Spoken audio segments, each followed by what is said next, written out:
C'est une séance d'échange entre les députés du parti politique Les Démocrates avec à leur tête le président Éric Koundété et les producteurs agricoles de la zone nord du Bénin.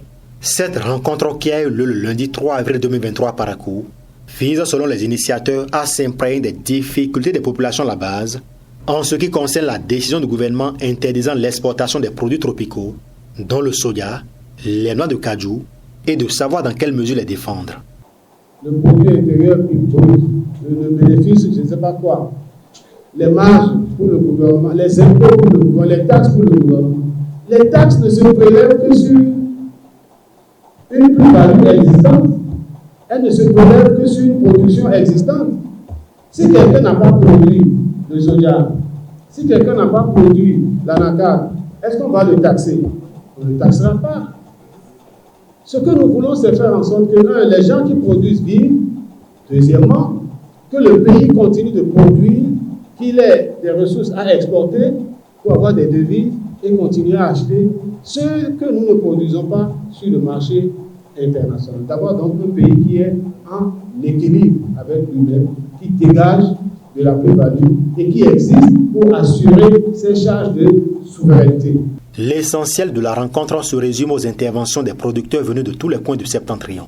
Ils ont évoqué unanimement les conditions pénibles de production et de vente des produits agricoles actuellement au Bénin. L'année 2022, le soja a monté jusqu'à 45 000 francs le sac de 100 kg. Donc, en pensant qu'en 2023, peut-être si ça n'atteint pas les 45 000 francs, au moins ça ira à 40 000 francs. Mais à l'heure où je vous parle aujourd'hui, le soja est à 19 000 francs et tu ne trouves même pas qui va acheter ça. Et cette erreur vient du gouvernement. Parce que c'est le gouvernement qui a fixé le prix du soja à 190 francs le kilo. Actuellement, Sinandé, le sac de maïs est à 14 000. Et dans les bourses, c'est à même 10 000, 12 000. Mais au centre, c'est 14 000. Ça ne va pas. Les producteurs ont fait des prêts au niveau des banques. La SAICAM, il y a beaucoup de producteurs de banques qui sont là. Mais aujourd'hui, avec la production, un État ne peut pas dépasser 20 sacs, ceux qui ont gagné. Les 20 sacs que tu fais contre d'exploitation, tu ne vas pas s'en sortir. Ça a laissé qu'il y a des producteurs qui laissent leur localité, ils sont en train de partir. Il y a d'autres qui se tuent même. Il y a des impayés au niveau des banques. Il y a trop des impayés au niveau des banques. On ne sait même pas comment s'en sortir. Et nous, on demande au gouvernement de nous aider pour pouvoir trouver les solutions. Sinon, l'année prochaine, on ne sait pas comment dire.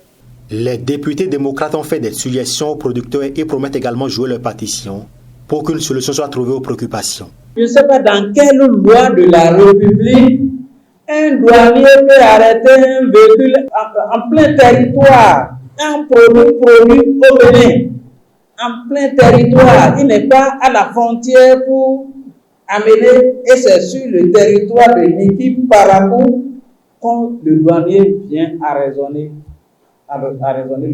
le véhicule et fait une amende. Sur le territoire de Cotonou, arrêter le véhicule et faire une amende. Je pense que c'est votre devoir de rencontrer le président de la République et de lui dire ça.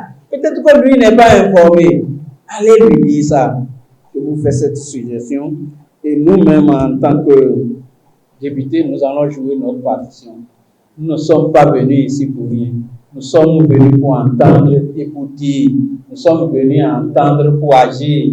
Nous allons agir dans la mesure du possible. Ces producteurs sont repartis dans l'espoir de voir dans les jours à venir la levée de cette décision afin de faciliter l'écoulement des produits tropicaux actuellement en stock dans les magasins.